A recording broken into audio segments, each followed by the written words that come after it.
अब याद करिए 2017 के पहले के उत्तर प्रदेश को हर दूसरे तीसरे दिन दंगा होता था। बहनों और भाइयों, इन दंगाइयों का उपचार ही डंडा है। बिना डंडे के मानेंगे नहीं। आप देख रहे होंगे बंगाल जल रहा है, वहां की मुख्यमंत्री चुप है, दंगाइयों को शांति दूत कहती है। अरे लातों के भूत बातों से कहां मानने वाले हैं। लेकिन सेकुलरिज्म के नाम पर इन लोगों ने दंगाइयों को दंगा करने की पूरी छूट दे रखी है। पूरा मुर्शिदाबाद पिछले एक सप्ताह से चल रहा है, सरकार मौन है। बहनों और भाइयों, इस प्रकार की अराजकता पे लगाम लगनी चाहिए और मैं धन्यवाद दूंगा इस बात के लिए वहां की माननीय न्यायालय को, जिन्होंने वहां पर केंद्रीय बलों की तैनाती करके वहां के अल्पसंख्यक हिंदुओं की सुरक्षा की व्यवस्था करने के लिए कदम उठाया है और आज केंद्रीय बल वहां पर तैनात है। आपने वहां की पीड़ा सुनी होगी। सब लोग मौन है, कांग्रेस मौन है मुर्शिदाबाद के दंगों पर, कांग्रेस मौन है, समाजवादी पार्टी मौन है, टीएमसी मौन है। वे धमकी पे धमकी दिए जा रहे हैं, समर्थन कर रहे हैं। बांग्लादेश के अंदर जो हुआ था उसका समर्थन कर रहे हैं बड़ी बेशर्मी के साथ।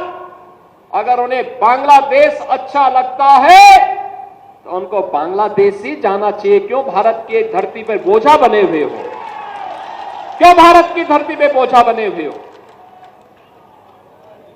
हम आभारी हैं प्रधानमंत्री मोदी जी के और गृह मंत्री अमित शाह जी के, जिन्होंने वक्फ संशोधन अधिनियम को पारित करके गरीबों की जमीनों पर, सार्वजनिक जमीनों पर पड़ने वाली डकैती पर लगाम लगाने का काम इस अधिनियम, संशोधन अधिनियम के माध्यम से पारित किया है। अब ये जमीन जो वापस आएगी, बहनों और भाइयों, इसमें हॉस्पिटल बनेंगे, इनमें गरीबों के लिए मकान बनेंगे, हाई राइज बिल्डिंग बनेगी, यहां पर स्कूल बनेंगे, विश्वविद्यालय बनेंगे, निवेश के लिए लैंड बैंक बनेगा। लेकिन किसी को जमीन पर कब्जा करके गुंडागिर्दी करने की छूट अब नहीं मिलेगी।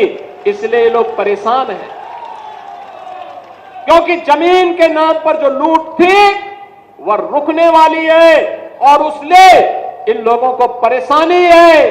परेशानी इस बात को लेकर के कि अब गुर्गे खाली हो जाएंगे।